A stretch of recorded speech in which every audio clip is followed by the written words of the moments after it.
किसने कहा कि जो कोर्ट का फैसला आया वो गलत है? असदुद्दीन ओवैसी ने कहा।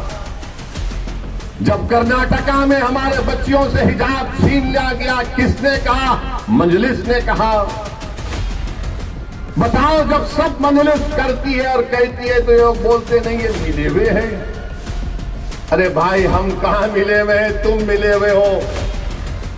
तुमने नीतीश कुमार का साथ दिया तो आज बीजेपी सत्ता में है बिहार में।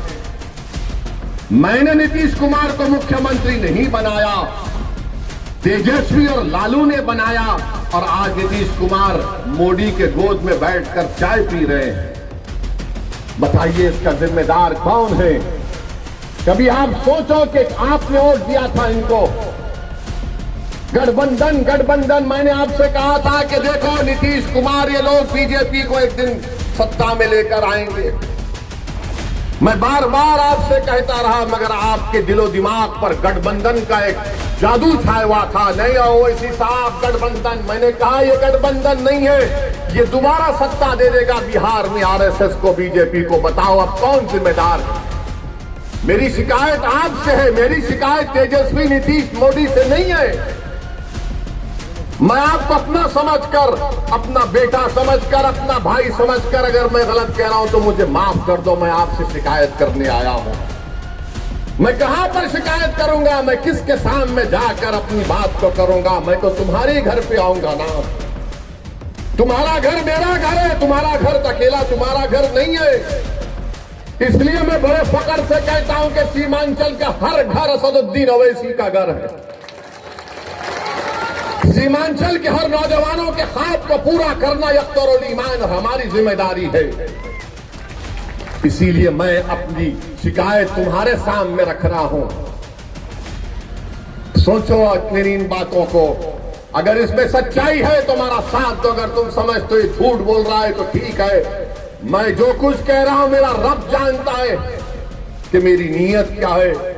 अरे हम इलेक्शन लड़ते हैं तो वोट काटने के लिए लड़ते हैं। आज आपने देखा, आज मीडिया वाले हमको बता रहे थे, हमारे दोस्त, कि लालू यादव ने कहा कि अभी भी हमारे दरवाजे नीतीशवा के लिए खुले हुए हैं।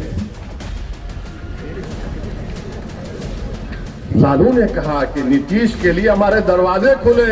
लालू जी, पूरा घर ही दे दीजिए, नीतीश को बचा क्या है अब? हमारे घर के, आपका घर कहां रहा लालू जी? आप तो पूरा घर दे दिए। उस घर में अब नीतीश और मोदी बैठकर चाय पी रहे हैं। नहीं, नीतीश के लिए हमारे दरवाजे खुले हैं। अख्तरुल ईमान के लिए घर के दरवाजे बंद हैं, क्योंकि अख्तरुल ईमान सच्चाई को बयान करता है। आप बताइए किस तरह आपके वोट का गलत इस्तेमाल किया गया। अगर मजलिस इत्तेहादुल मुस्लिमीन के बिहार के विधानसभा में 5 की जगह और 12 विधायक जीत कर जाते तो मोदी हुकूमत नहीं करता बिहार में। अब के बार वो गलती मत करिए, 10 से 12 विधायक हमारे कामयाब करिए। पल्ला आपके साथ होगा। आप जिसको बोलेंगे मुख्यमंत्री रहेगा, जिसको आप बनाना चाहेंगे वो बनाएगा। मगर आपने बरसों इनका साथ दिया। अरे कितने साल, कितने 12-14 साल राजद की सरकार, अख्तर भाई 15 साल, 15 साल, और नीतीश कुमार पलटू मास्टर, इनके कितने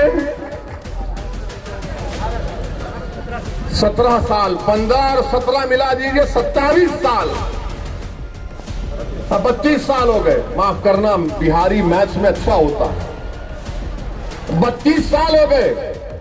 32 साल में तो 2-2 नस्ल तैयार हो जाती है, और बिहार में तो बच्चे जल्दी पैदा हो जाते हैं।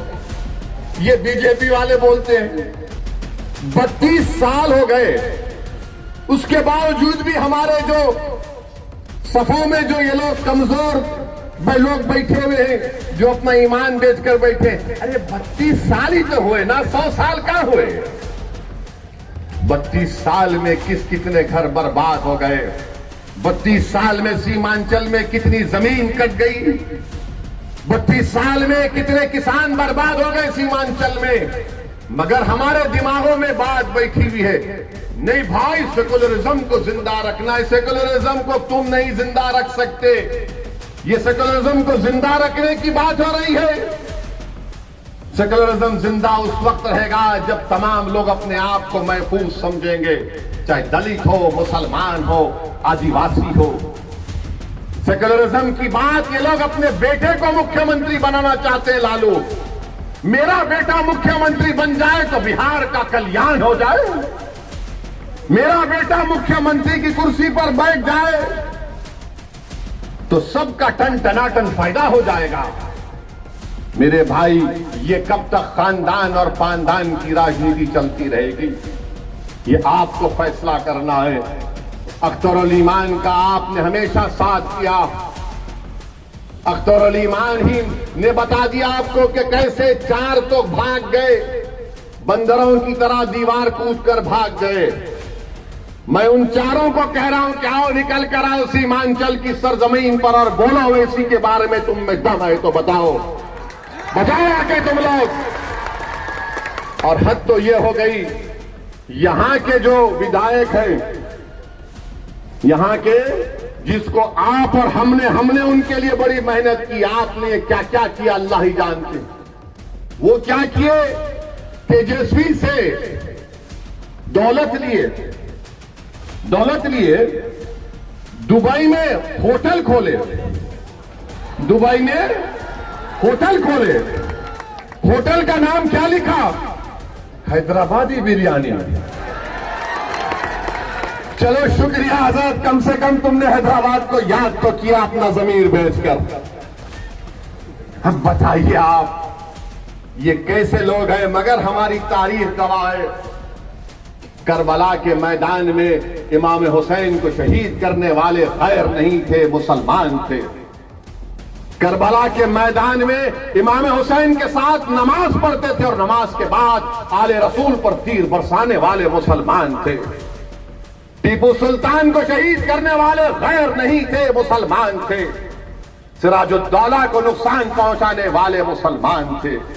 तो हर दौर में यजीद, मीर जाफर और मीर सादिक रहेंगे, मगर हमको उनसे सबक हासिल करना है। मेरे भाई, अब की बार हम इन गद्दारों से दोबारा नहीं डसे जाएंगे इंशाअल्लाह ताला। मुझे यकीन है कि आप, ये नीतीश कुमार और तेजस्वी यादव ने अपने इख्तिदार के नशे में, गुरूर में और इख्तिदार की दौलत का गलत इस्तेमाल करके उन्हें सीमांचल की आवाज को खत्म करने की कोशिश की। मैं नीतीश कुमार, तेजस्वी यादव को, नरेंद्र मोदी को कहना चाहूंगा कि तुम जमीर फरोशों को खरीद सकते हो, तुम अपने इख्तिदार और दौलत की बुनियाद